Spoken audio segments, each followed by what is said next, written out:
Listo.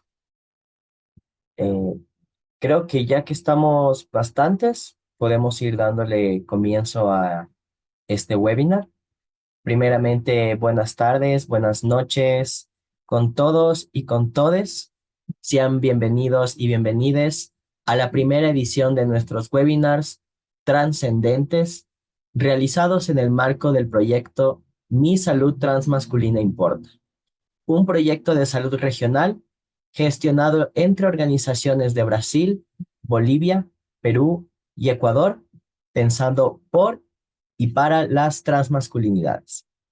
Este proyecto está siendo realizado además con el apoyo de Race and Equality. El día de hoy, yo, Fabián Tello, junto a mi compañero Gabriel de Prada, estaremos moderando este espacio. Antes de comenzar, queremos recordarles que estos espacios virtuales están pensados para brindar mayor información en temática de salud hacia las transmasculinidades, por lo que esperamos que entre todos podamos construir un espacio seguro de acompañamiento y participación. Por este motivo, aunque el espacio puede estar abierto a la escucha, priorizaremos la participación de nuestros asistentes transmasculinos y hombres trans, así como su seguridad y su derecho a la privacidad. Para precautelar estos principios y llevar el espacio de la mejor manera, recordamos mantener los micrófonos apagados cuando sea necesario. A la vez, junto a mis compañeros en controles, estaremos pendientes de las participaciones. También solicitamos a los asistentes registrarse en el link que dejaremos en el chat de esta sesión. Sin más preámbulo, el día de hoy contamos con la presencia de nuestro invitado, José Joaquín Borges, quien nos estará dialogando sobre salud mental en transmasculinidades, soledad, apoyo psicológico y acompañamiento entre pares. José Joaquín es transmasculino, militante transfeminista, parte del colectivo transmasculine Papayazo Trans y de la Transamblea. Es psicólogo clínico por la Universidad Central del Ecuador y ha trabajado en derechos humanos desde 2014 con diversas organizaciones. Tiene experiencia acompañando procesos terapéuticos con personas sobrevivientes de violencia basada en género y disidencias sexogenéricas. José, adelante, el espacio es tuyo. Puedes iniciar cuando quieras. Hola, buenas tardes con todos, con todes. Qué gusto estar aquí en este espacio esta tarde. Empiezo agradeciendo a toda esta coalición internacional de transmasculinidades que ha logrado pues generar estos espacios que me parecen importantísimos para poder dialogar de varias temáticas y particularmente la salud mental en este primer webinar. Igual sé que va a haber un proceso de traducción en vivo, entonces si estoy hablando muy rápido también, por favor, me avisan para yo poder corregirlo. Como mi compañero Fabián dijo, soy psicólogo clínico, graduado hace unos pocos años, igual relativamente son pocos, sobre todo por cosas que también sucedieron alrededor de ser una transmasculinidad en ese espacio, universitario particularmente. Cosas que irán saliendo en este webinar también, que quizás iré compartiendo, no solo la experiencia como psicólogo clínico, sino también como mi vivencia personal alrededor de estas temáticas que me parecen tan importantes. Vamos a empezar un poco con algo que me parece importante y es visibilizar de dónde vienen muchas de estas problemáticas, quizás de estos efectos en la salud mental.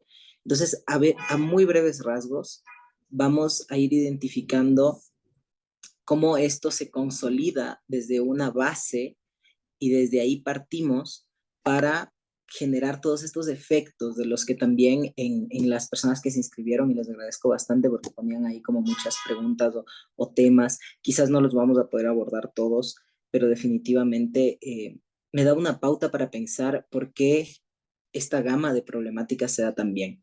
Entonces, a breves rasgos vamos a ver cuáles son estas implicaciones psicosociales, estas implicaciones que tienen que ver tanto a nivel individual como colectivo en lo que ocurre en la salud mental en las transmasculinidades específicamente.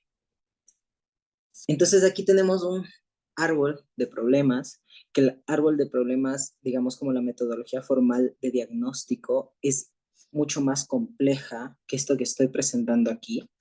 Eh, Tiene unos direccionamientos muy específicos alrededor de qué de las causas generan estos problemas.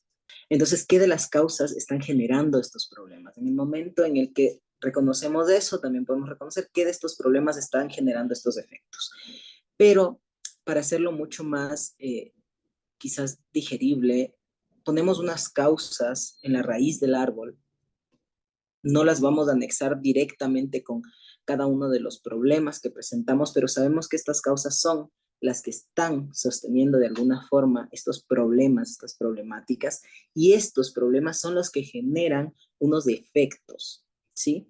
Tal como el dibujo anexo del árbol es una ejemplificación de cómo nosotros, desde la psicología, muchas veces queremos tratar los efectos, y de hecho ni siquiera todos los efectos, sino que queremos tratar como unos efectos muy puntuales, y no nos pensamos en cuáles son todos estos problemas que generan estos efectos y cuáles son estas causas que sostienen estos problemas. Entonces, la mayoría de personas trata de trabajar siempre sobre los efectos.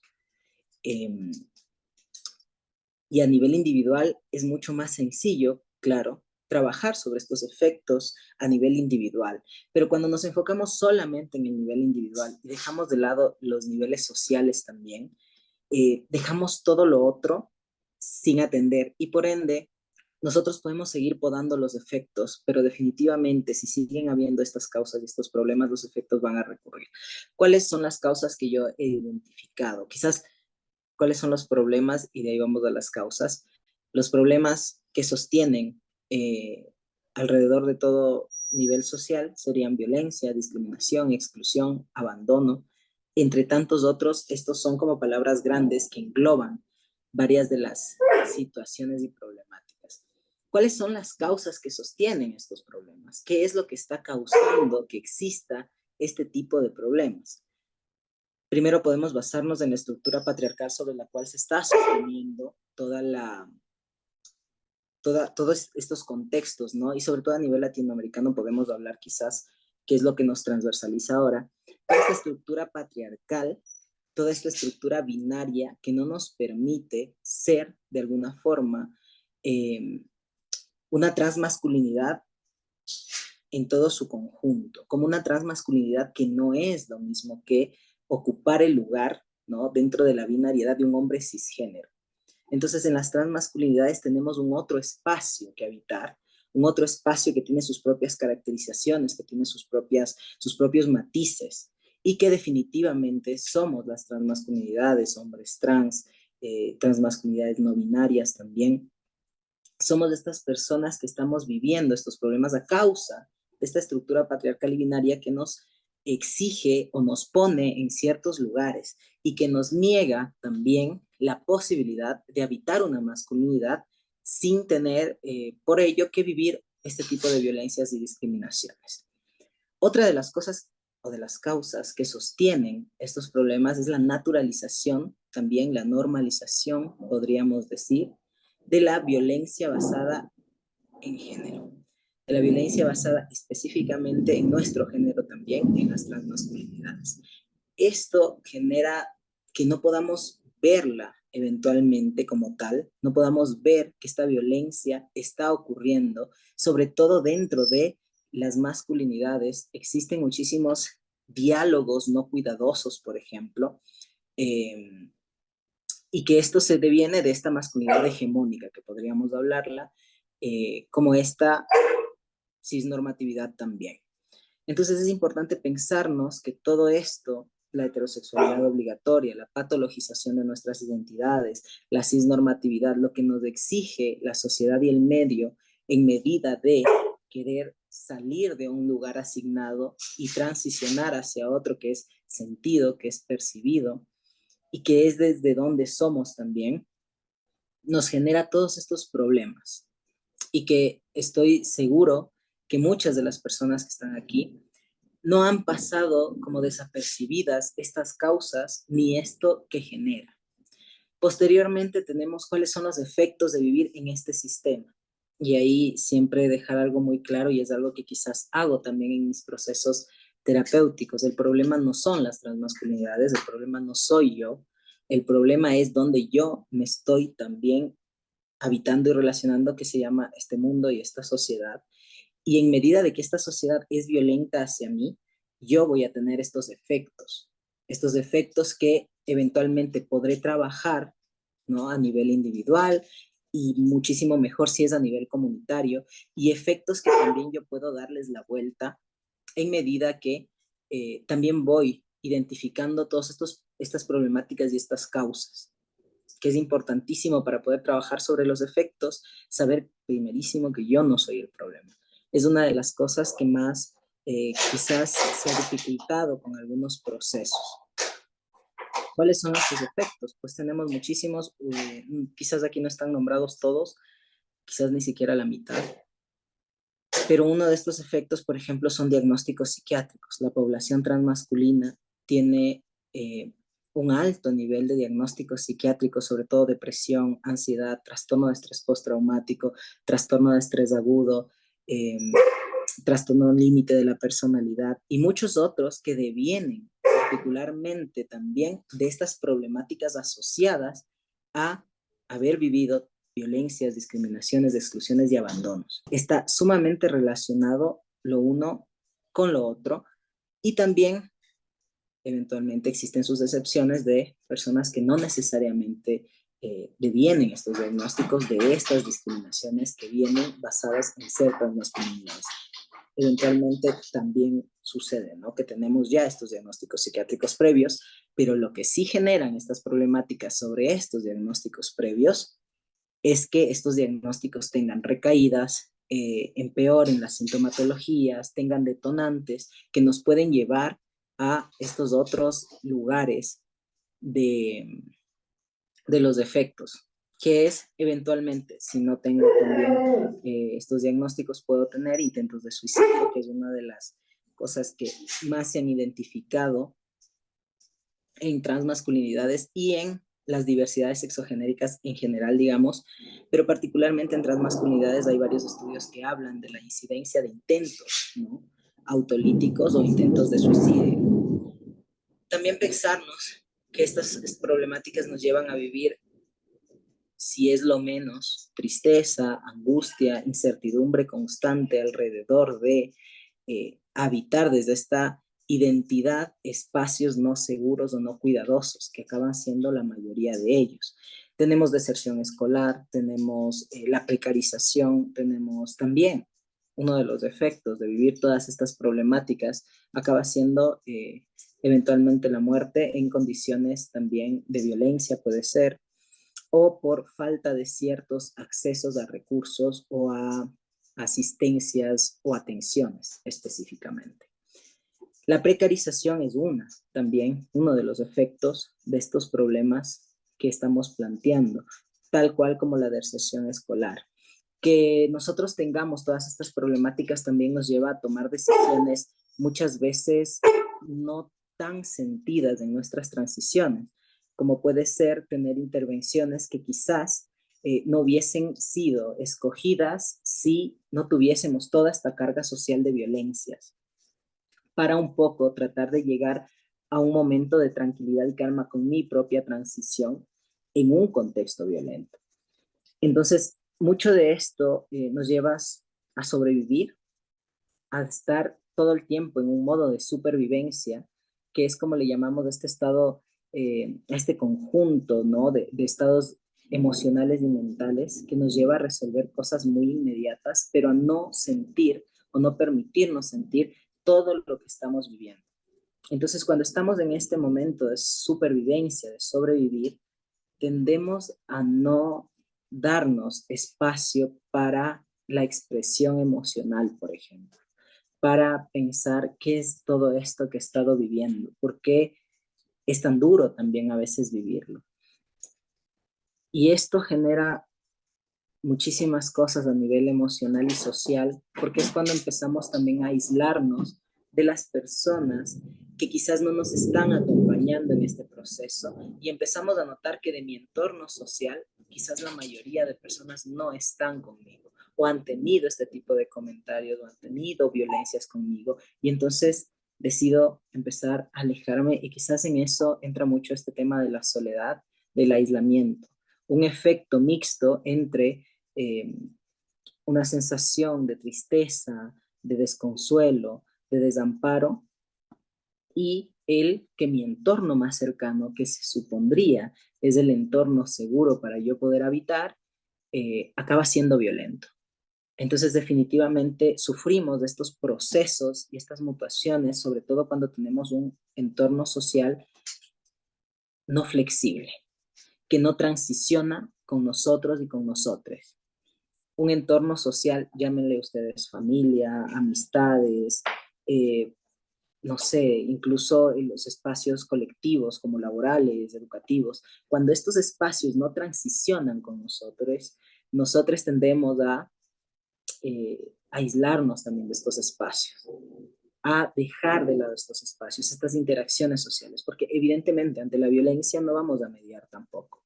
Y entonces tenemos esas dos opciones, o suelto toda esta gente que no me acompaña en mi transición, que no está pensándose, ¿no? El cuidado hacia mí, y acabo siendo yo conmigo. Y es esto lo que planteamos como también esta soledad o este momento de soledad. Y entonces nos pensamos que si realmente es que las transmasculinidades habitamos soledades o es la sociedad quienes nos están excluyendo y dejando en ese abandono, son estos grupos y entornos sociales los que no me están sosteniendo de alguna manera. Entonces, es importantísimo primero entender que no es, muchas veces he visto en muchos chicos trans que ponen la imagen del lobo solitario. Esta imagen es muy canónica y esta percepción del lobo solitario es muy canónica porque es como ese direccionamiento que nosotros damos y nosotros damos al dejar de lado toda esta violencia y todas estas personas con quienes no vamos a estar o con quienes no vamos a habitar o a quienes no les voy a compartir mis sentires. Entonces yo siento que realmente no va a haber una comunidad o un grupo donde yo realmente voy a calzar. Y lo que hace todo esto, esta humillación, estos insultos, este rechazo, lo que genera a nivel emocional es que nosotros y nosotros pongamos barreras. Muchísimas veces estas barreras emocionales que no nos permiten abrirnos a nuevas experiencias, a compartir, a preguntar siquiera. ¿Cómo hacemos para que todo esto que acaba de suceder en medida de que la sociedad nos está excluyendo, cómo hacemos también para volver a confiar, para volver a buscar estos entornos y estas redes que me acompañan, que me sostienen cuando hemos perdido también estas que considerábamos importantes en nuestra vida? Entonces todo esto nos genera como unas barreras que no nos permiten conectar eventualmente y que además concomita mucho con esta idea de masculinidad hegemónica que seguramente todos y todas nos hemos encontrado en algún momento. Nos hemos encontrado con verla y mirarla a los ojos, ¿no? A esta masculinidad hegemónica, esta masculinidad que exige no sentir o guardar lo que se siente o no sacarlo o no expresar mucho más allá del enojo, que es como la emoción permitida quizás en ese contexto de la masculinidad hegemónica, de lo cisnormativo, de lo patriarcal. Entonces, cuando hemos visto esta masculinidad y no la he podido cuestionar, deconstruir, también empiezo a asumir ciertas cosas de ella. Y es súper importante para eso también tener estas transiciones acompañadas, ¿no? Por pares, por personas que ya han pasado por esta transición, por personas que ya han hecho su transición hacia la masculinidad o hacia algún punto de esta masculinidad también dentro del espectro de la no binariedad. Entonces, sentirme de alguna forma identificado con estos procesos permite que todas estas barreras que yo eventualmente levanto en pos del miedo, en pos de toda esta herida emocional que tengo, de lo que me ha pasado, de las veces que me han excluido, discriminado, abandonado, es importantísimo poder volver a confiar, volver a generar esta red, estas otras personas que no me van a volver a hacer lo mismo. Y ahí hay algo súper importante. No toda persona transmasculina acaba siendo siempre mi amiga, por ejemplo, que es algo que también se mantiene muchísimo en este contexto. Pensamos que, no sé, pues por ser transmasculinos nos vamos a llevar todos bien y a veces no congeniamos con ciertas personas o no eh, congeniamos con sus criterios alrededor de la construcción de la masculinidad o de cómo debemos vivir nuestra propia identidad.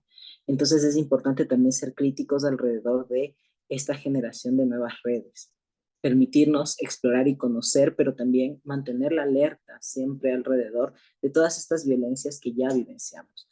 Porque la otra forma de vivenciar la violencia alrededor de las masculinidades es que nos empujen, ¿no? No hacia el lugar de partida, sino más bien hacia un lugar de llegada que quizás no queremos habitar y que seguramente muchas de las personas de aquí también se han cuestionado. Es importante que nos pensemos alrededor de que cuando transicionamos hacia la masculinidad, muchas veces se nos puede exigir y sentimos esta carga de llegar a ese nivel de masculinidad eh, como límite, como esa masculinidad muy cercana, muy apegada a la masculinidad hegemónica. Entonces es súper importante irnos pensando también y sintiendo. Es algo que pasa en muchísimos grupos de chicos, por ejemplo. Y por eso también podemos sentirnos como poco cómodos a veces de integrar o ingresar a este grupo de chicos cisgénero, por ejemplo. Porque hay unas lógicas en la masculinidad también de empujarnos o llevarnos hacia ese lugar de la competencia, hacia ese lugar de demostrar la mayor masculinidad. Y que todo lo que nos empuje, nos lleve, nos jale, acaba siendo algo que no nos permite explorar libremente qué masculinidad quiero o no habitar. Entonces eso es súper importante de pensarnos quizás, ¿soy un lobo solitario o definitivamente he habitado entornos que son violentos? ¿Y cómo hago también para salir de esta noción o lógica de soledad?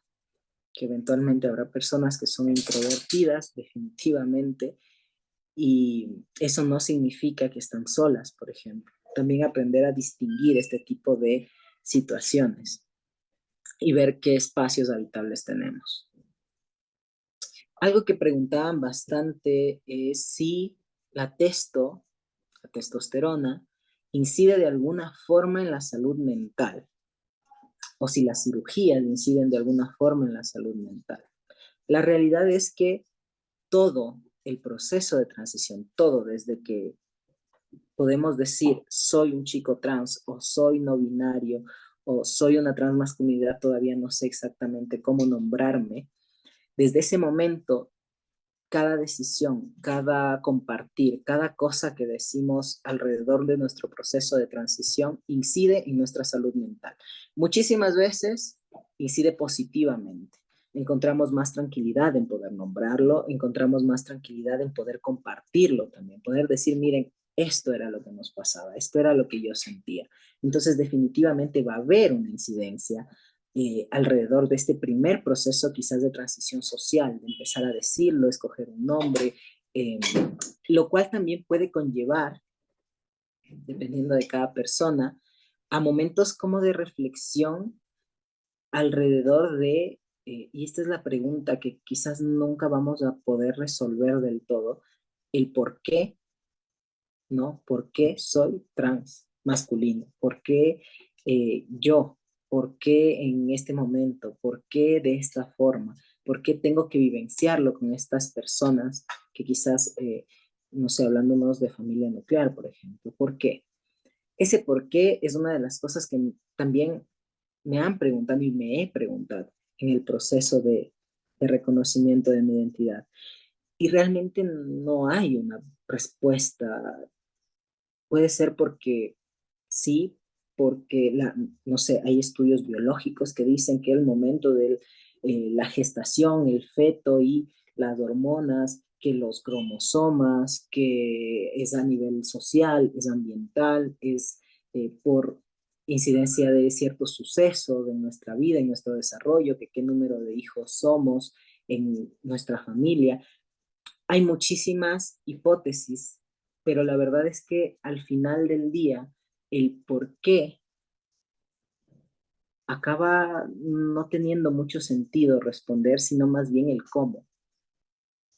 ¿Cómo quiero transicionar? ¿Cómo voy a hacer? ¿Cómo voy a dar estos pasos? Y entonces ahí es donde viene todo este estrés, que es, ok, yo ya lo sé, yo ya lo admito, quizás me ha costado, poder decirlo, poder nombrarlo, quizás me da miedo, quizás tengo muchísima eh, angustia por no saber qué va a pasar.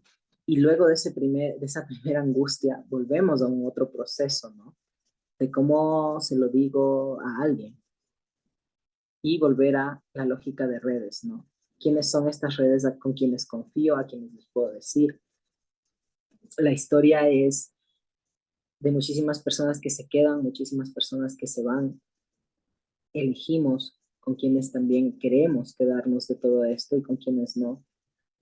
Pero entonces ahí también tenemos una incidencia en salud mental. Los niveles de estrés son sumamente variables. Habrán chicos que definitivamente después de decir soy transmasculino, soy una persona no binaria, acaban teniendo muchísimas problemáticas sociales que generan todo este estrés, ansiedad, incertidumbre. Volvemos a pensarnos de este árbol de efectos. El abandono es una de estas problemáticas que me va a generar incertidumbre, me va a generar precarización, me va a generar, no sé, tener que tomar decisiones alrededor de en qué me sostengo. Y finalmente, ya hablando de un término quizás mucho más biológico, la testosterona, el inicio del proceso de la testosterona, y por eso es tan importante acudir eh, previo al inicio para una guía, no para la decisión, que si queremos también que un profesional o una profesional de salud mental nos acompañe en el proceso de decisión, podemos hacerlo, pero la testosterona, al ser una hormona, eh, genera a nivel fisiológico ciertos cambios y ciertas propensiones a, sobre todo lo que afecta es nuestro humor, ¿no? Es como si nos pensamos en las adolescencias, por ejemplo, cuando estamos atravesando cualquier pubertad, sea una pubertad con estrógeno, sea una pubertad con testosterona, el cambio en nuestro cuerpo, la química cerebral, tiene una incidencia en cómo nos relacionamos eventualmente con nuestro entorno, qué tan irritables o no estamos, qué tan propensos o propenses a las tristezas podemos estar o a la, no sé, como esta predisposición como muy corporal para las emociones. Entonces es importantísimo saber que sí hay una incidencia de la testosterona. Proclivemente muchos chicos y chiques trans hablan muchísimo de la incidencia de la testosterona alrededor de la irritabilidad. Y claro, definitivamente depende qué tanto hayamos trabajado esta emoción previamente para saber cómo vamos a manejarla con esta hormona en nuestro cuerpo, porque es básicamente volver a analizar y a reaprender la gestión emocional.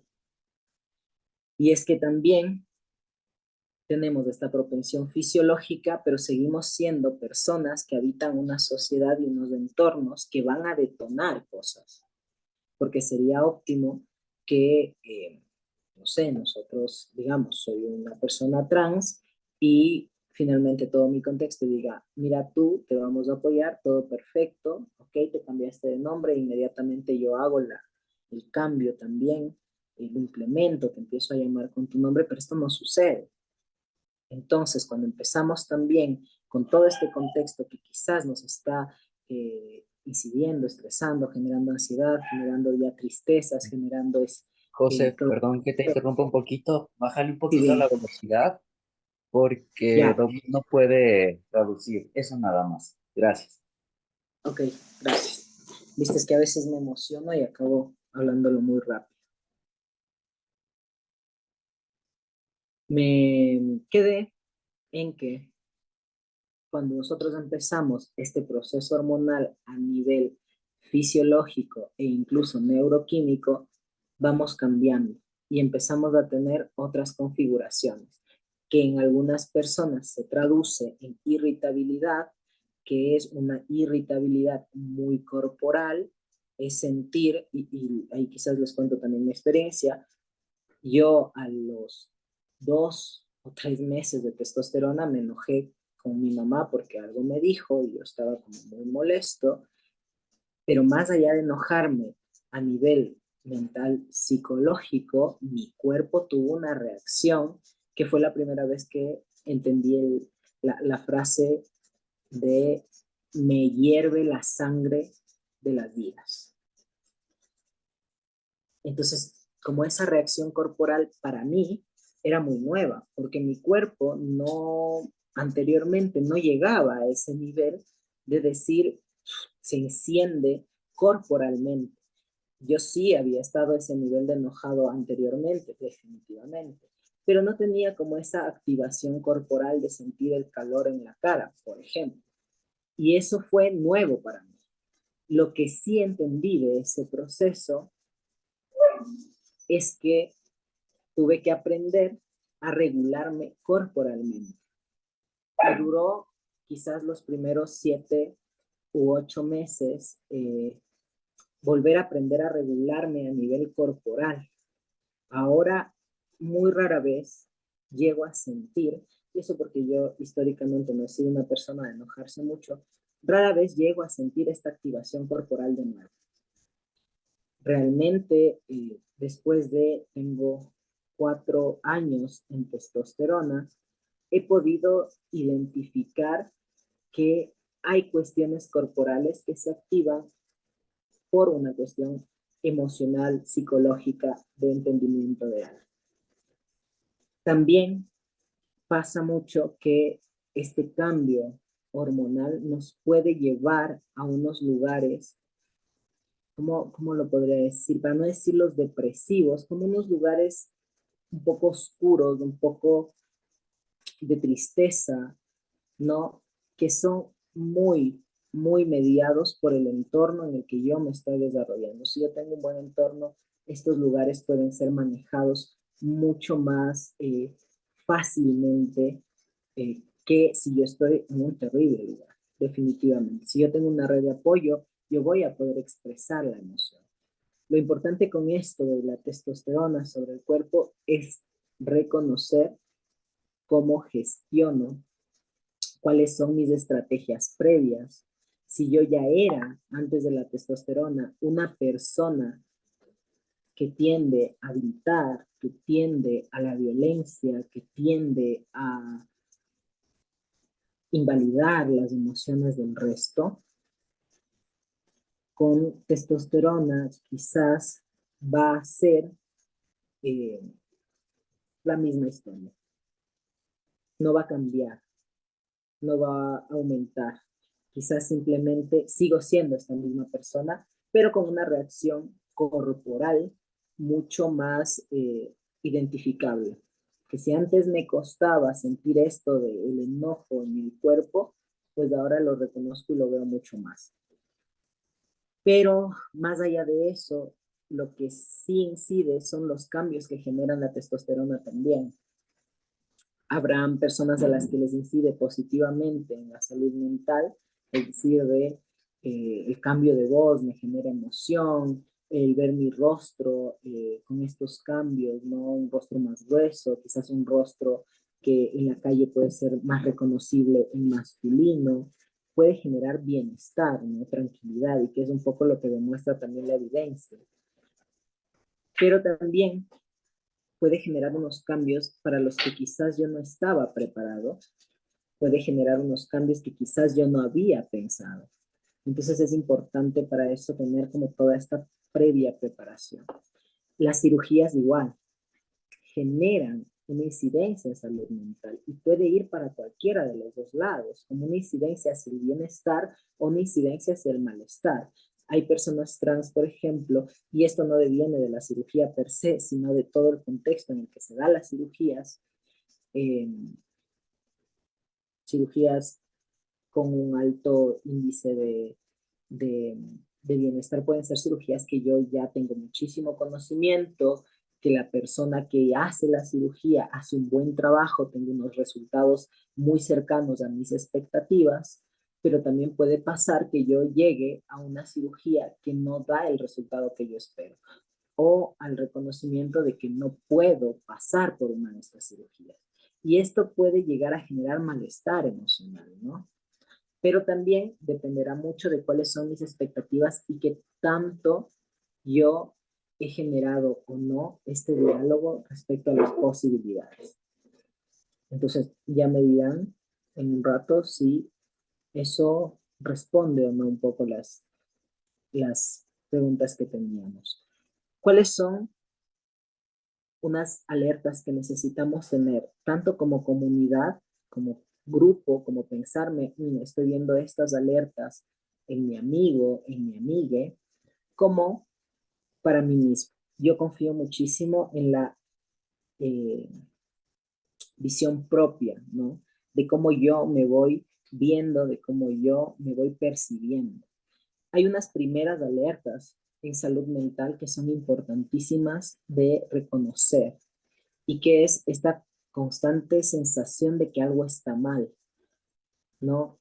A veces nos dicen, lo que tengo es ansiedad, pero es más bien ir reconociendo estas cosas a las que yo llamo ansiedad. Sentir que algo está mal, que algo va a pasar, que como una urgencia de algo que no entiendo qué es ese algo, es una primera alerta de decir que está pasando, que estoy teniendo alguna situación de salud mental, que podría ser ansiedad o podría ser cualquier otra cosa también en toda la gama de posibilidades.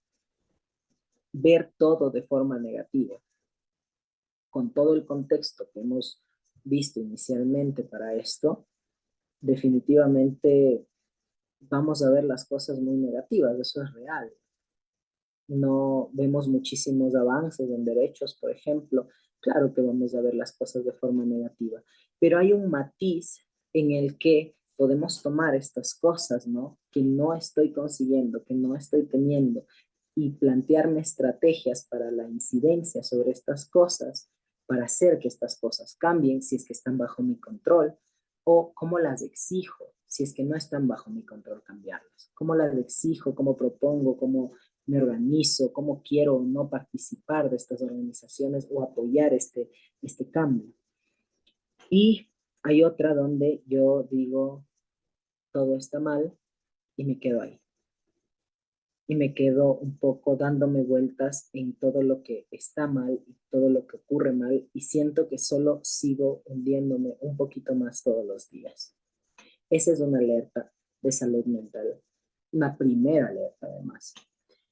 Ver que me empiezo a alejar de las personas, que empiezo a no querer salir con gente, no con esta gente que hablábamos al inicio, no muy violenta, sino más bien con personas con las que me sentía bien, con las que me sentía cómodo, con las que yo quería salir antes, ahora ya no quiero. Esa es una de las primeras alertas también. La irritabilidad es una alerta de salud mental. Muchas veces no la vemos así. ¿Cómo la solemos identificar? No la identificamos del momento en el que estamos irritables, definitivamente. Lo identificamos un poco después de que todo esto que hemos hecho durante este momento de irritabilidad lo podemos ver en perspectiva.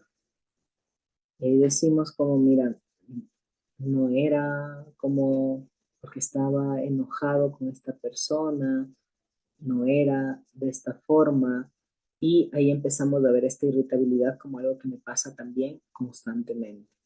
La sensación de cansancio es usual como primera alerta, ¿no? Que estoy casi que todos los días cansado o cansade, no tengo mucha motivación, estoy desmotivada para hacer cualquier cosa, cosas que antes disfrutaba, ahora como que sí las disfruto, pero no tanto.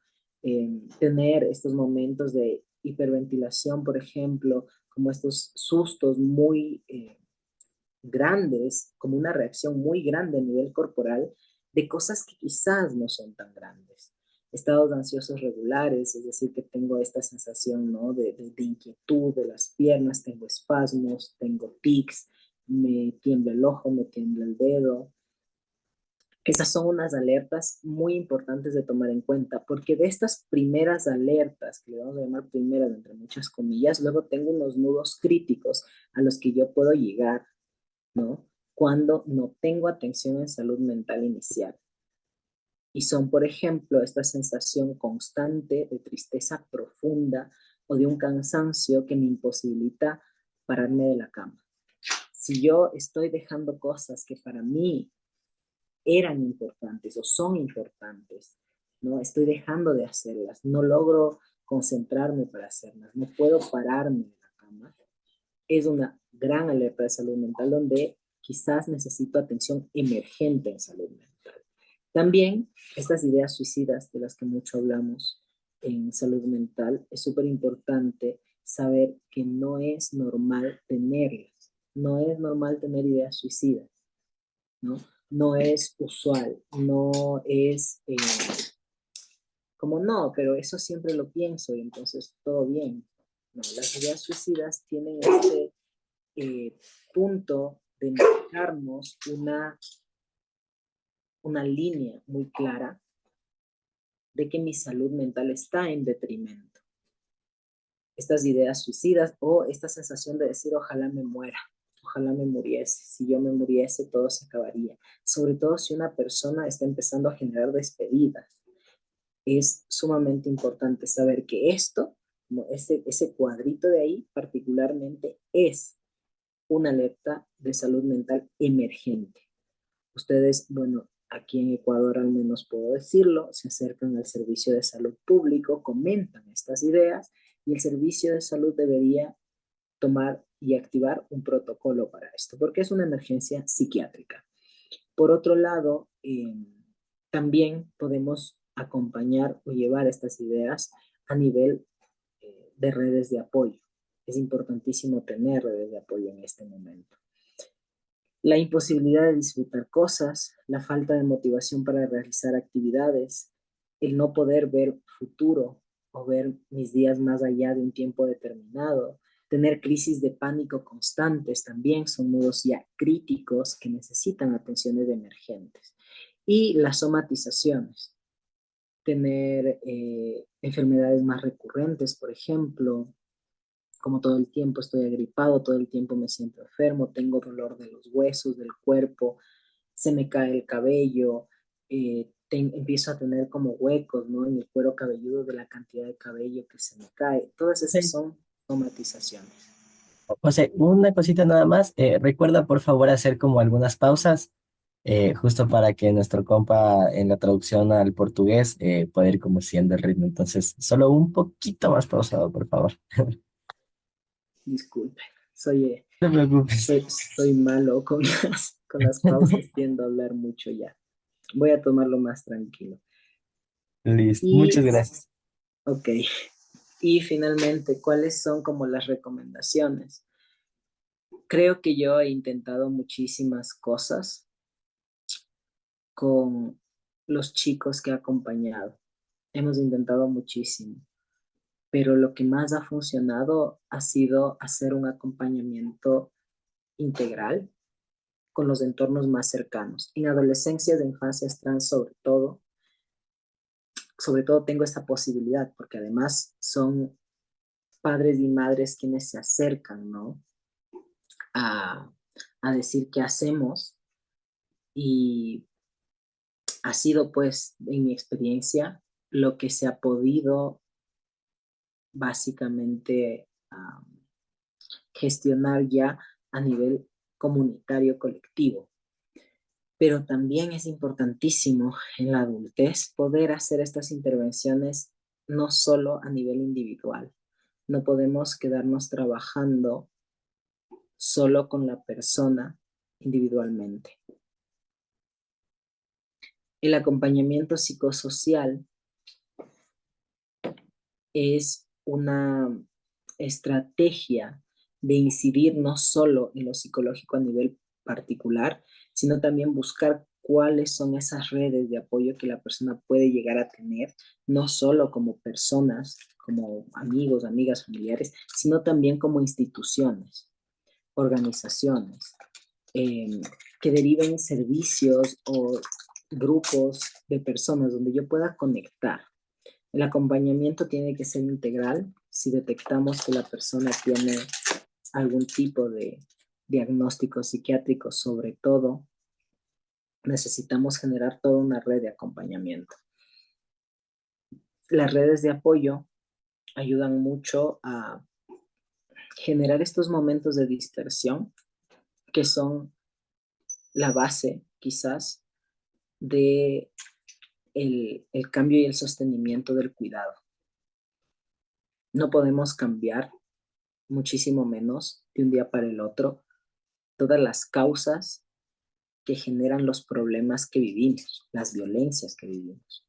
No vamos a cambiarlos de un día para el otro y entonces somos personas que viven en un estado de supervivencia constante.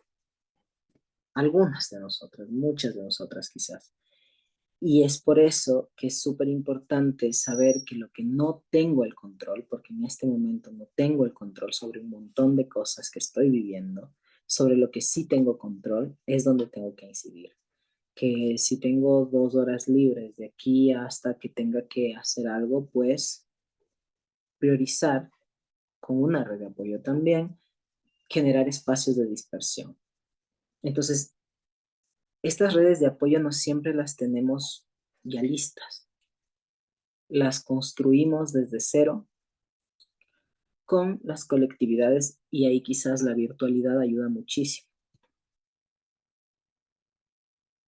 Construir estas redes implica más que solo hablar, porque muchas personas quizás no somos muy verbales. También implica poder estar en un mismo espacio con alguien, compartir un minuto de silencio, compartir un ratito de reírnos, un par de bromas, un par de chistes, ¿no? Siempre en el marco de la no violencia y del cuidado. Y finalmente el autocuidado es básico. Muchas de las personas que acaban llegando a atenciones de salud mental sienten que lo suyo no es para tanto. Sienten que lo que están viviendo no tiene tanta validez, digamos, como que no es tanto un problema. Quizás yo me estoy ahogando en un vaso de agua. No es tanto porque yo puedo controlarlo. Cuando tenemos esa perspectiva, es porque definitivamente me han violentado tanto que me hacen sentir que el problema soy yo, que el exagerado soy yo. En ese momento es importante y quizás gran parte de las intervenciones se hacen alrededor de identificar que lo que yo estoy sintiendo no es una exageración, que si estoy pensando que el mundo estaría mejor sin mí, definitivamente no es una exageración, no está viniendo del aire.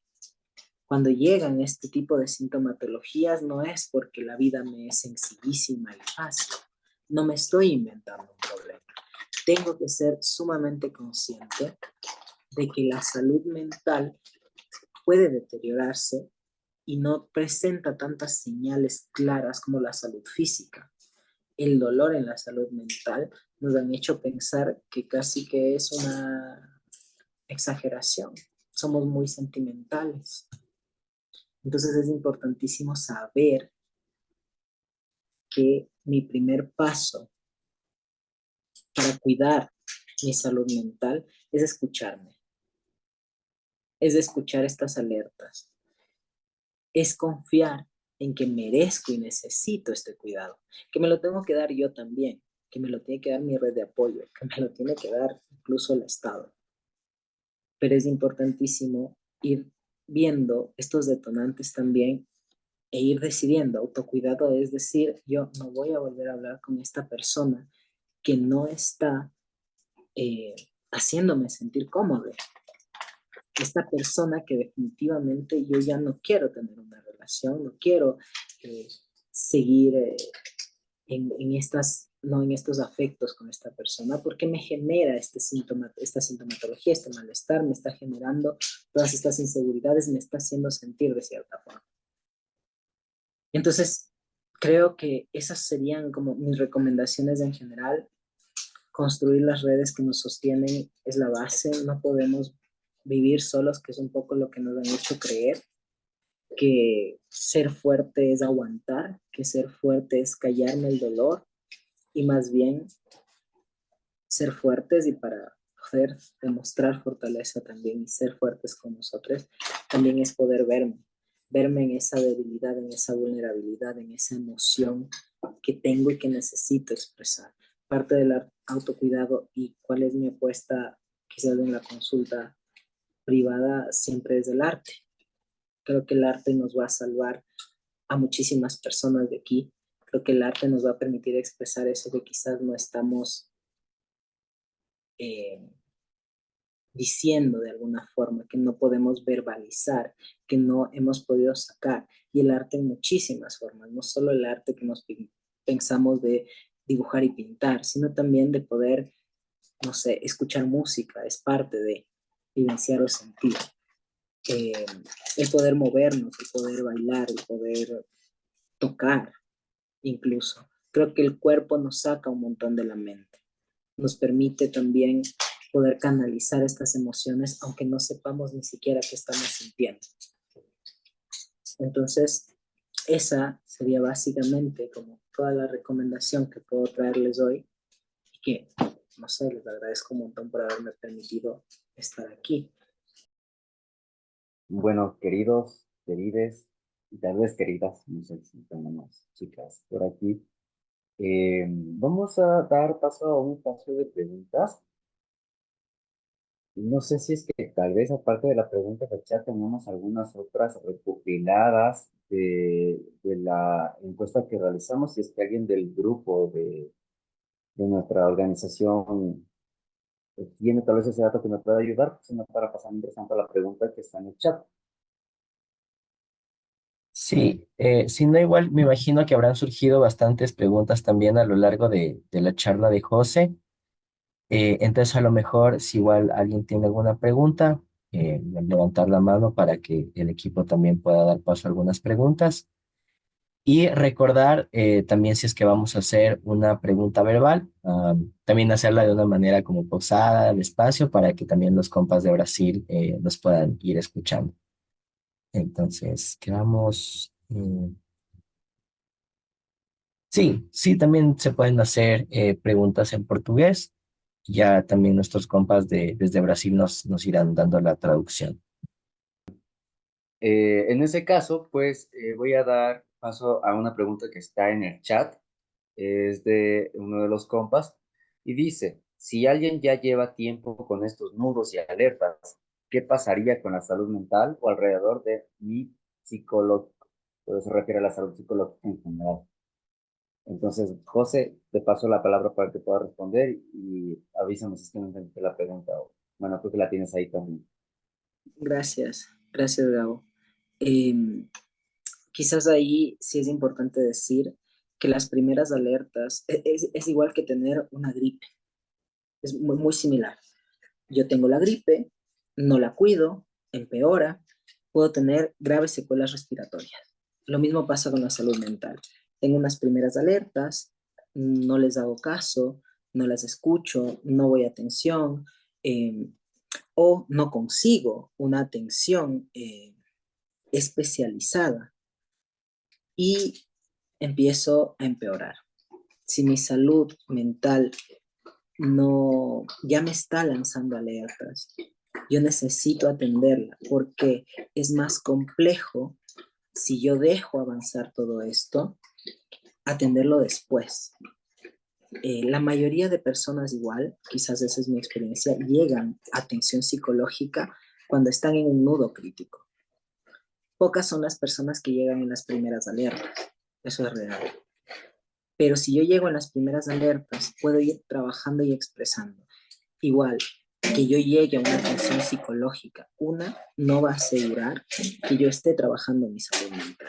Hay personas que van, no sé, incluso he visto personas que a la quinta o sexta sesión no tienen mayor cambio, porque también no hay una lógica de entender la salud mental como mi responsabilidad y un poco la lanzan a la responsabilidad de las personas de atención en salud mental, hacia los profesionales y las profesionales y les profesionales. Entonces, es importantísimo saber que igual que si la gripe, yo me voy al médico, me manda la receta y no me la tomo, no va a mejorar. Lo mismo pasa con todo este proceso de yo puedo ir al psicólogo, pero si no tengo la predisposición de trabajar sobre estos cuestionamientos, sobre estas reflexiones e incluso sobre estas sugerencias que me dan para el cuidado de la salud mental, no voy a conseguir una mejoría también. Entonces es importantísimo saber que una cosa es ir al psicólogo, a la psiquiatra, al psicólogo, y otra cosa es comprometerme con mi proceso terapéutico. Ahí, por ejemplo, uno de los mayores retos ha sido el consumo de sustancias, por ejemplo. No en plan satanizar a quienes consumen, sino más bien entender cómo funciona la sustancia, cual sea que yo consuma, por ejemplo, cómo funciona a nivel cerebral, cuáles son las implicaciones. Yo voy a tener unas ciertas subidas, pero también voy a tener bajadas.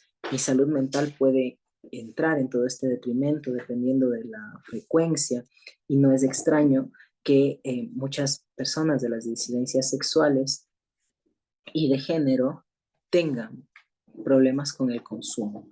Entonces, el consumo también a veces se ve como una estrategia de expresión emocional, se utiliza como una forma de dispersión, pero eventualmente puede estar generando algo a nivel neuroquímico que va a sostener unas sintomatologías. Entonces, por ejemplo, ahí también hacemos como recomendaciones alrededor de el consumo, el ejercicio físico, eh, los momentos de dispersión o de ocio. Entonces, todas estas recomendaciones deben ser también seguidas en medida de lo posible. Igual, siempre podemos hacer una mediación ahí. Entonces, no sé si como que fui muy claro, pero en conclusión, si yo no acudo a atención, si yo no estoy haciendo como todo este proceso por mi salud mental, es probable que siga en detrimento. Las primeras alertas se van a transformar en nudos críticos y los nudos críticos en posibilidades de diagnósticos psiquiátricos, problemas de consumo, intentos de suicidio o un efectivo, que también pasa. Entonces sí es importantísimo como buscar esta ayuda, y hay organizaciones que la brindan, el Estado, y quienes puedan también pagarse un privado, pues bienvenido sea. Muchas gracias, José. Tenemos otra pregunta que dice, ¿es probable que si tienes algún diagnóstico psiquiátrico que ya fue diagnosticado, al momento de empezar mi transición hormonal aumentaría o desencadenaría ese problema aún más de lo que ya es? Poniendo de ejemplo el trastorno de bipolaridad. Sí, sí hay una posibilidad. De hecho, los manuales lo que recomiendan es que se haga una valoración psicológica previa para las personas con diagnósticos psiquiátricos previos, porque puede haber una incidencia. No necesariamente por el efecto, por ejemplo, ahí yo asumo que estamos hablando de transiciones hormonales, no necesariamente por el efecto de la testosterona a nivel fisiológico y químico, sino por el efecto o incidencia que pueden tener estos cambios a nivel de salud mental y que pueden detonar. no es incompatible la medicación psiquiátrica con mucha de la medicación psiquiátrica, y también cada psiquiatra pues tendrá que hacer la valoración de las interacciones medicamentosas, pero definitivamente puede haber una incidencia. Por eso es importantísimo que si yo tengo un diagnóstico psiquiátrico como bipolaridad, eh, tengo que tener el acompañamiento psicológico para ir viendo con alguien de mi confianza cuáles son estos cambios que estoy sintiendo. Entonces, lo mejor es estar como en un periodo de remisión del trastorno como tal para poder ahí sí empezar este proceso de salud. Porque si yo estoy en medio de una crisis, si yo estoy desbordado o desbordade y empiezo el proceso hormonal, puedo generar que esta crisis se incremente por unas sensaciones y predisposiciones ya corporales alrededor del uso de la hormona. Entonces es importantísimo tener previamente ya un proceso psicológico de acompañamiento por el diagnóstico. Entonces, si es como reciente, si me estoy adaptando a otra medicación, quizás no es el momento más oportuno para empezar el tratamiento hormonal. Y más bien tengo que empezar regulando este primer tema para poder empezar el tratamiento hormonal. Es similar a cuando nos hacen los primeros exámenes físicos y nos dicen, mira, tienes el colesterol por las nubes, entonces primero regulemos el colesterol y de ahí sí empezamos el proceso de tratamiento hormonal, porque no son incompatibles. Tener diagnósticos psiquiátricos no es una limitante para acceder al proceso de tratamiento hormonal, siempre que este diagnóstico psiquiátrico esté previamente valorado, esté con un manejo adecuado para que no sea contraproducente hacerlo. Tenemos una pregunta más en el chat, pero antes de eso, Liam, que hizo la primera pregunta, tiene la mano levantada. Entonces, no sé si quieres hacer algún comentario antes de pasar a la siguiente pregunta. Así que tienes la palabra, Liam. Buenas noches con todos. Tenía otra pregunta relacionada a la primera pregunta. Era como, llevo 2 años en transición y recién a esta altura me doy cuenta que tengo estos nudos críticos y estas alertas, porque nunca, como que no sé cómo distinguir cuando uno está mal de la salud mental, porque lo que he notado es que el cuerpo da estas señales, como estas alertas para que uno se dé cuenta que tiene de mala salud mental. Pero mi pregunta era como, ¿a qué punto uno se da cuenta que tiene eh, la salud mental, no sé si decirlo como baja o no sé cómo darme a entender? Porque yo recién a esta altura me di cuenta que tengo estos nudos críticos y estas alertas.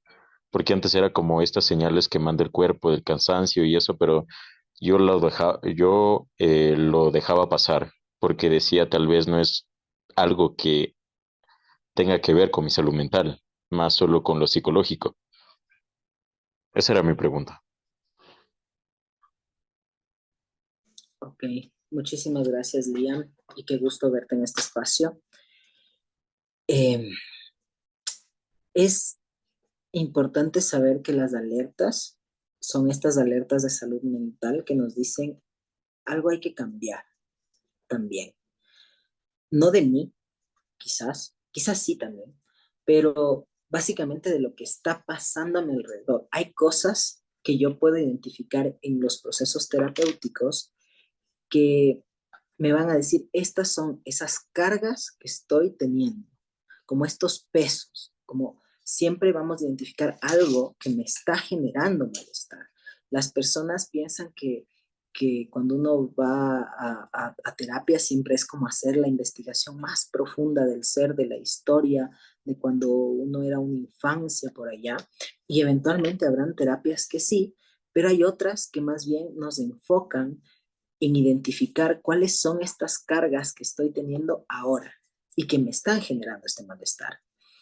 Cuando yo ya identifico esas cargas, eventualmente tengo que ver qué tanto control tengo sobre ellas también, para ver si eventualmente pueden cambiar. Por ejemplo, si de una carga yo me puedo desprender porque puedo y quiero hacerlo, quizás trabajamos sobre cómo lo voy a hacer. ¿A quién o cómo voy a hacer que esta carga ya no sea mía, sino que sea compartida, sino que ya no sea un peso? Lo soltamos, vemos cómo soltar y cómo hacer este proceso. Pero es importante saber que si ya tienes estos detonantes, si ya identificas que tienes las alertas y que además tienes los nudos críticos, es importante priorizar como, no sé, si tengo que dejar algo de lado, lo dejo para priorizar mi atención en salud mental y buscar como los espacios de acompañamiento específicos. Por ejemplo, no toda persona que estudió psicología está preparada para acompañar diversidades sexogenéricas, porque detrás de cada profesional hay una persona con creencias, una persona con, no sé, espiritualidades, una persona que viene con un montón de cosas, ¿no? De su propio bagaje y enseñanzas, que puede reproducir estas violencias dentro de la atención. Entonces es importantísimo valerme de mis redes de apoyo, si es que las tengo, o de estas organizaciones, porque qué bonitas organizaciones están hoy organizando esto. Seguramente también tienen mapeadas atenciones, lugares donde uno pueda ir, ¿no? Y solicitar esta atención específica. Pero sí recomiendo muchísimo que si yo ya identifico las alertas, definitivamente el siguiente paso es buscar la ayuda, es buscar quien me acompañe y sostenerme. No es el chiste ir una vez y decir ya está, se acabó, sino más bien ir de manera recurrente, porque a veces en una atención sí nos sentimos mejor, pero definitivamente con eso no solucionamos todo. Tuvimos una descarga emocional y eso alivió un poco la carga, pero finalmente necesitamos identificar que estos nudos críticos necesitan acompañamiento por un periodo de tiempo, tampoco digo que toda la vida. Muy bien, tenemos 3 preguntas en el chat. Voy a leerla esta primero, que dice lo siguiente. ¿Hay algún enfoque que recomendaría de acompañamiento de la ideación suicida entre unas comunidades? Muchas gracias por el espacio. Gracias a ti, Marci, por conectar. A ver, depende, yo soy fiel creyente que depende mucho de lo que yo necesite, por ejemplo. Como hay disideación suicida, seguramente estoy teniendo un desborde emocional constante, como una sensación de sufrimiento constante. Entonces lo que necesito para que esas ideaciones se reduzcan, más que debatir, no sé, como una corriente muy cognitiva, lo que necesito es una corriente que me permita desahogar, como una corriente quizás en mi perspectiva un poco más humanista. Yo trabajo desde la corriente existencialista, por ejemplo. Quizás lo vieron marcado en toda mi presentación. Eh, pero es importantísimo tener espacios de desahogo emocional, por un lado, y luego, cuando desahogamos también, poder generar otros espacios de disfrute, espacios donde yo me divierto y por un momento olvido todas estas cosas que quizás no puedo cambiar. Por ejemplo, no sé, no me puedo salir de mi casa. Entonces, definitivamente no puedo en este momento porque me expongo a un montón de riesgos que no voy a asumir. Definitivamente yo tengo que construirme un espacio seguro fuera de ese lugar que me implica unas violencias y empezar a marcar límites dentro de este lugar. Entonces empezar a marcar unos límites de comunicación, por ejemplo, mientras sigo trabajando con una compañía. Solo buscar o encontrar a alguien con quien yo me sienta cómodo, cómode, hablando, contándole, desahogando, ya es bastante un alivio. Ahora, puede pasar que estas ideas sean recurrentes, que sean muy invasivas a nivel mental, que están tan constantemente que yo todo el tiempo estoy pensando, no sé, lanzarme sobre la mesa a tomar algo cortopunzante. Eso también necesita un acompañamiento ya psiquiátrico. ¿Para qué? Para que podamos calmar un poco, ¿no? La mente, mientras todo lo demás se acomoda. El punto es empezarnos a pensar cuál es mi estrategia de salida de estos lugares de violencia. Cuando no puedo tener una posibilidad de salida, ¿cuál va a ser mi estrategia a mediano plazo? Si no es a corto plazo, si no es que me puedo ir mañana, ¿cuál va a ser mi estrategia a mediano plazo? ¿Qué puedo hacer? ¿De dónde me puedo aferrar? ¿Dónde me puedo agarrar? Por eso es importante generar redes de apoyo también, porque solos quizás no lo logramos. Pero si tenemos a mi amigo que también salió de la casa, que me puedo ir con él, entonces yo empiezo a mediar mis límites también. Es súper importante saber que si estás teniendo esta ideación suicida, cualquier orientación te va a ayudar a sacarlo. Cualquier corriente psicológica te va a ayudar a sacarlo. Mi recomendación particular sería una orientación un poco más humanística, un poco más, no sé, menos cognitiva, porque no sé si finalmente el que me digan que es una idea racional y va a lograr que yo pueda sacar todo esto que me genera la idea racional. Entonces es súper importante conectar con esa emoción y poder desahogarla. Listo. La siguiente pregunta me han ayudado haciendo la traducción al español porque está en portugués. Y dice, ¿qué consejo daría a una persona con déficit de atención e hiperactividad, TDAH, que tiene dificultad para mantener la regularidad en la aplicación de hormonas? Pues una pregunta muy importante porque creo que algunos aquí presentes tenemos trastorno de déficit de atención. Entonces, José, te doy la palabra.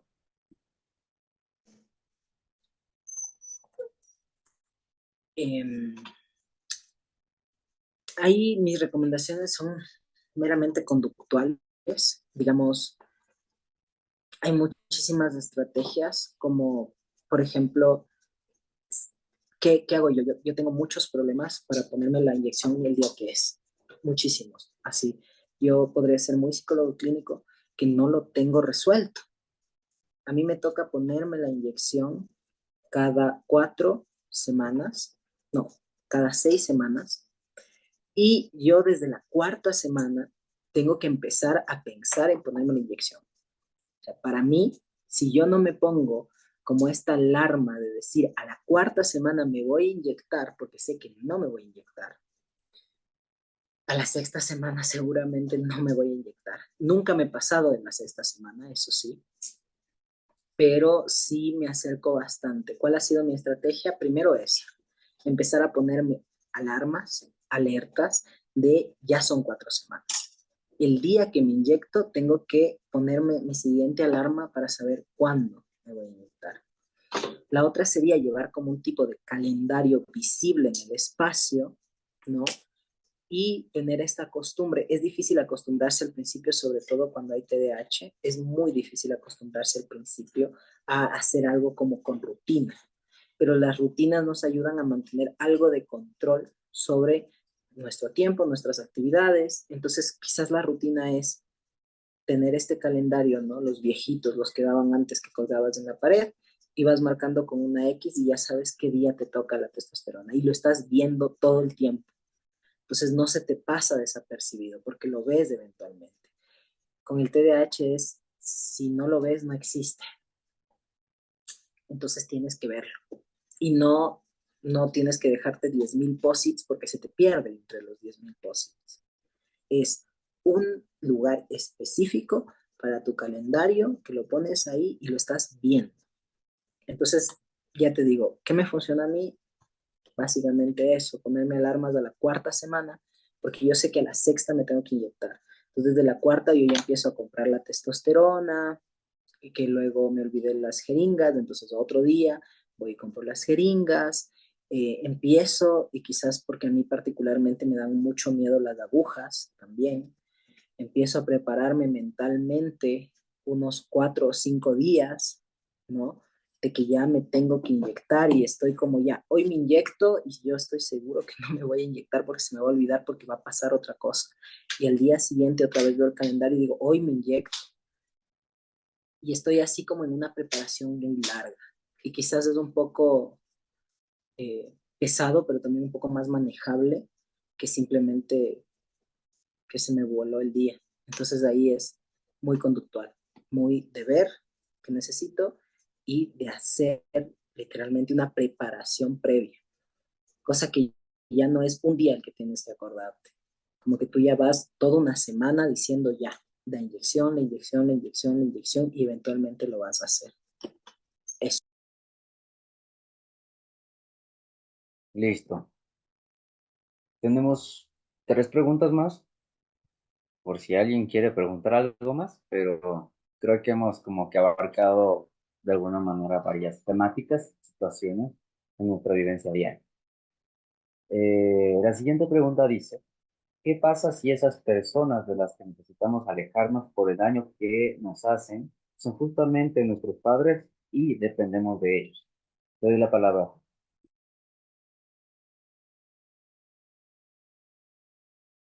Esa es una pregunta muy compleja.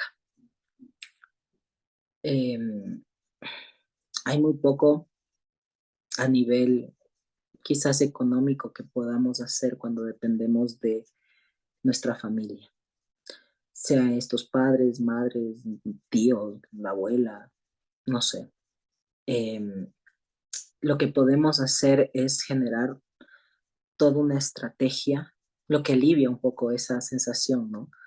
Es generar una estrategia de cuándo, porque nosotros sabemos que tenemos que salir de ahí, que vamos a salir de ahí, ¿no? El punto es cuándo, cómo, y eso sí tenemos control. Quizás no puedo salir mañana, ¿no? Porque definitivamente dependo económicamente, pero sí puedo decidir cómo va a ser mi estrategia, qué voy a hacer.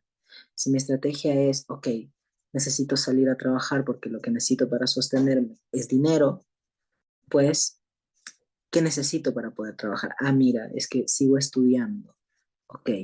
Y mientras este entorno que se vuelve sumamente violento, que puede ser el entorno familiar, acaba siendo ese lugar eh, al que no voy a llamar un lugar seguro, pero yo necesito construirme un lugar seguro. Y ese lugar seguro pueden ser mis amigos, puede ser la casa de uno de mis amigos o amigas o amigues, eh, puede ser el espacio de estudios, o sea, siempre vamos a encontrar un lugar al menos que nos sea seguro y que es donde yo voy a llegar a descansar de esa tensión que me genera este espacio familiar. Lo óptimo sería que podamos trabajar con la familia, que podamos generar algún tipo de cambio en este entorno. Pero la verdad es que es muy difícil poder llegar a generar ese cambio. Para eso estas personas tendrían que estar dispuestas y mediante diálogos, debates, reflexiones, podríamos llegar a generar el cambio. Pero si las personas ya han demostrado no estar dispuestas, si estas personas ya han demostrado que pueden llevar al límite de la violencia también las cosas, es súper importante saber que yo puedo construirme ese camino, así no sea inmediato, ese camino eventual a. Lo que nos expone a muchísimos riesgos son las decisiones impulsivas que a veces tomamos para salir de entornos violentos, eh, pero que eventualmente también es importante saber que contamos con redes de apoyo. No sé, hay un montón de casas de acogida, no sé si allá, pero aquí en Ecuador, por ejemplo, es una posibilidad una casa de acogida.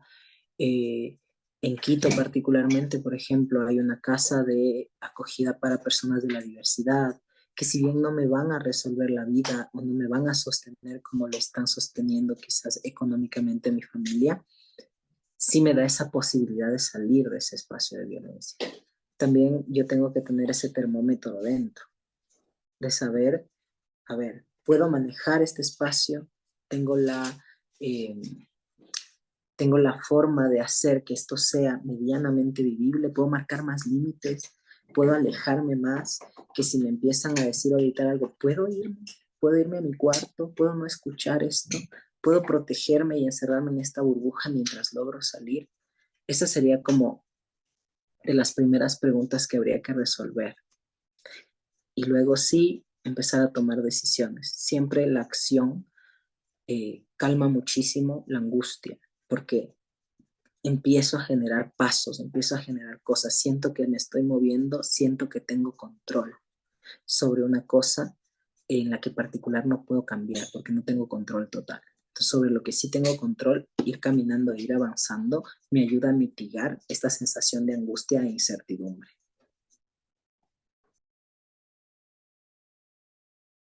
Listo, gracias, José. Tenemos una pregunta de Forms, o sea, de la encuesta que realizamos antes de pasar a la pregunta del chat, que dice lo siguiente: sobre el proceso de transición, ¿cuáles son las situaciones emocionales que pueden surgir debido a los cambios? Eh, Entiendo que la pregunta puede tanto ser relacionada a la transición hormonal como a la transición social, porque no, la verdad no especifica, pero podrías como que abarcar en general y tal vez profundizar un poquito más en hormonal. Eventualmente, porque generalmente lo de las emociones están muy relacionado al tema hormonal. Entonces, bueno, te paso la palabra, pues. Ya, perdón, Gabo, ahí solo te pido que me repitas un poquito. ¿Cuáles son los cambios a nivel emocional? Sí, a ver, la pregunta es, ¿cuáles son las situaciones emocionales que pueden surgir debido a los cambios? La pregunta estaba en portugués, es una traducción.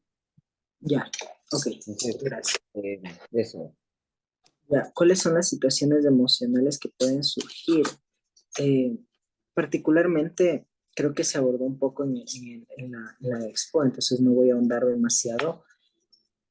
Los cambios que pueden surgir a nivel emocional son sumamente variados. Pueden ir desde euforia, como una sensación de alegría por tener todo este proceso de transición, sea social, hormonal, quirúrgico, no sé, como incluso con una transformación física con ejercicio, no sé, como que hacer todo este proceso, ¿no? La transición tiene varios momentos y por ende varias emociones también que pueden confluir.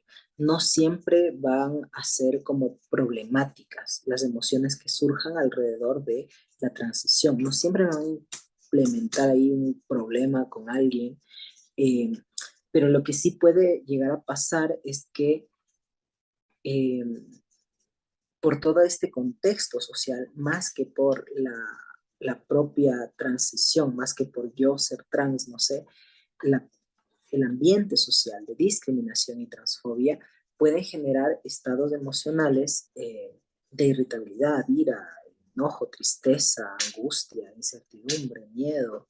Entonces, eso sí se puede dar en el proceso de transición. Y particularmente en el proceso hormonal, no hay muchas investigaciones puntuales, porque además recordemos que todo esto de la exclusión no solo se da a nivel social, sino también estatal, académico, de investigaciones. No hay muchas investigaciones, pero lo que sí es un reiterado discurso quizás de muchas transmasculinidades es esta sensación de eh, como de irritabilidad y que se da porque la testosterona tiende a generar esto en los cuerpos. Entonces la irritabilidad sí es una emoción que vamos a, una cuestión muy fisiológica que vamos a atravesar en la transición. Y lo mismo quizás periodos depresivos que no tienen que ver necesariamente con la testosterona, sino con la influencia de un contexto social en unos cambios hormonales que me predisponen a ciertas emociones. Entonces yo estoy predisponiéndome como muy corporalmente a sentir quizás la tristeza, a sentir la irritabilidad, pero entonces no es que la testosterona me haga enojar, sino que yo me enojo, porque el enojo es un proceso emocional también del entendimiento de un contexto, de una situación en particular, y luego tengo una predisposición fisiológica, ¿no?, a la irritabilidad.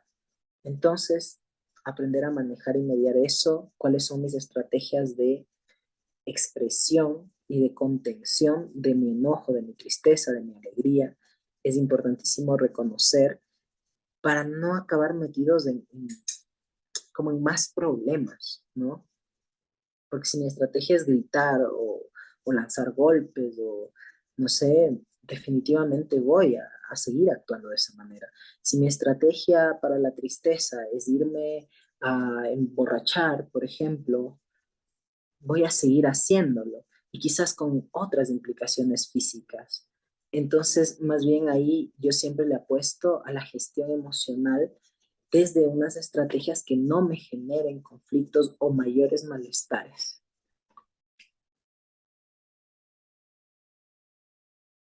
Listo, José. Hay dos preguntas que se relacionan, te las voy a leer juntas, porque tienen mucho que ver uno con la otra.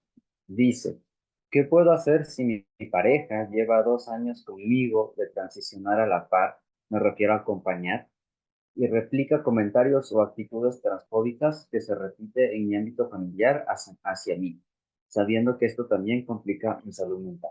Esa es la una. Y la otra pregunta que se relaciona es, ¿cómo podemos gestionar la dependencia emocional con las parejas, si con las parejas siendo nosotros personas trans? Va muy de la mano, por eso te leo las dos unidas. Ya, Eh, ahí Tom dice que no entendió la pregunta para traducir. Quizás yo la repito. Sí, ¿Me parece sí, bien? no sé Ya. si tú la puedes leer, tal vez no sé si mi internet está un Sí, poco falluco. Entonces, ¿la puedes leer tú? sí, Es, no hay problema. ¿Qué puedo hacer si mi pareja lleva 2 años conmigo, ¿no? Durante mi transición, acompañándome durante mi transición y replica comentarios o actitudes transfóbicas que además también se repiten en mi ámbito familiar? Es decir, y además sabe que esto afecta mi salud mental. Y la otra pregunta es cómo podemos gestionar la dependencia emocional con las parejas siendo nosotros personas trans. Ya. Esto es complejo porque básicamente la primera pregunta me hace pensar mucho en cómo nosotros podemos llegar a, a estar en relaciones también que replican violencia transfóbica. Es importantísimo eh, que mi entorno transicione conmigo y en esa transición, como yo decía antes, vamos a quedarnos con algunas personas y vamos a soltar otras tantas. Las relaciones violentas tienen muchísimos matices. En las disidencias sexuales no hay una sola dirección de la violencia. Sobre todo a veces se asume que son las masculinidades desde quienes siempre va a salir la violencia por una lógica misógina, pero definitivamente se sabe que la violencia puede estar, ¿no? Atravesada por unos otros lugares de análisis de intersecciones. Particularmente las personas trans tenemos este riesgo de vivir violencias transfóbicas por nuestras parejas. Eh, lo primero que diría ahí es que con la violencia no se medía. No hay forma de mediación. Si yo decido sostener esta relación, también tengo que asumir la responsabilidad quizás de lo que me implica a nivel de comunicaciones.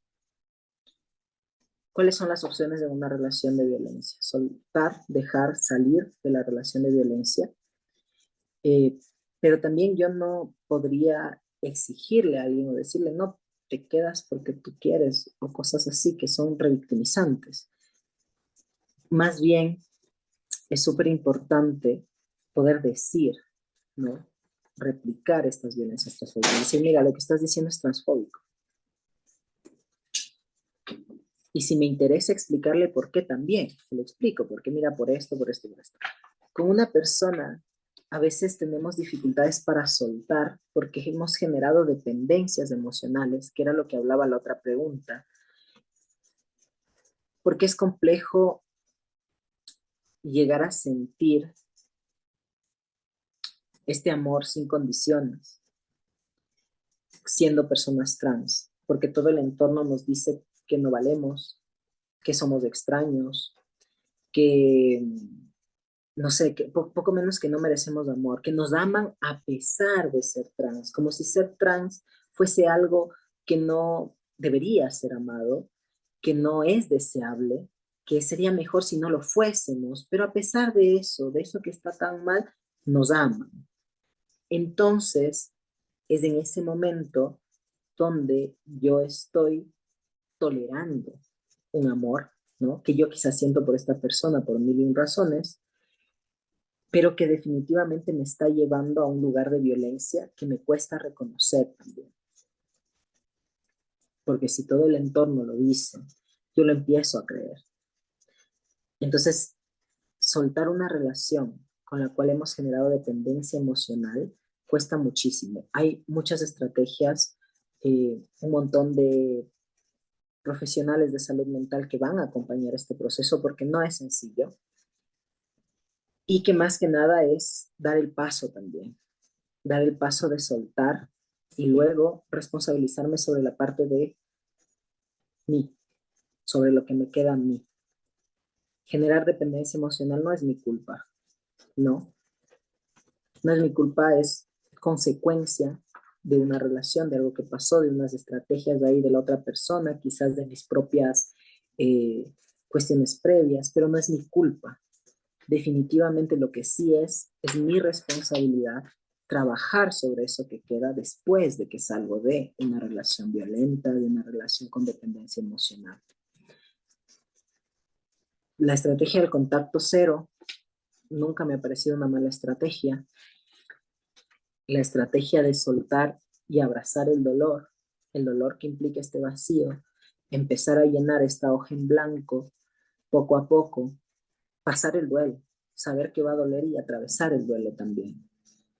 Y desde ahí marcar unos límites con estas personas también. Es muy difícil soltar una relación cuando no cortamos totalmente el vínculo.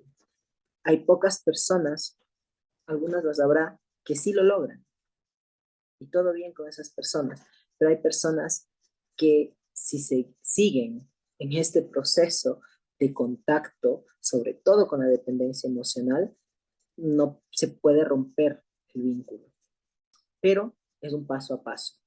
Lo mismo en una relación donde hay transfobia.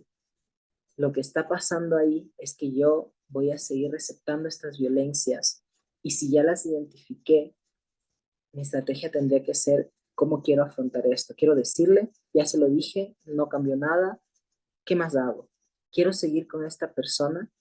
Si mi respuesta es sí, después de haber intentado que esta persona reflexione alrededor sobre las transfobias, no sé qué tanto vamos a conseguir con eso, pero digamos que lo intentamos, también tengo que preguntarme por qué yo quiero seguir ahí, por qué yo no quiero soltar esto, qué es lo que necesito para soltar esto. Quizás necesito un poco más de acompañamiento de otras personas, quizás necesito sentirme seguro en otro espacio, porque además en relaciones violentas usualmente nos aislamos mucho de nuestro entorno. Entonces es un poco lo que yo les recomendaría, pero definitivamente, compás, un profesional que trabaje específicamente su vivencia va a saberles direccionar muchísimo mejor en cómo ir tomando estas decisiones y soltando estas dependencias.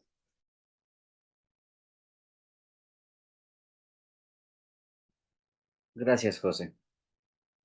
Em, Tenemos algunas preguntas, pero estamos ahorita con nuestro intérprete, Dom, ha estado haciendo la interpretación sin parar, por lo que les vamos a proponer lo siguiente. En nuestras redes de Mi Salud Transmasculina Importa, vamos a empezar a responder estas preguntas que nos quedaron pendientes, preguntas muy importantes, una que habla sobre la gestación transmasculina, gestación, cuerpos gestantes.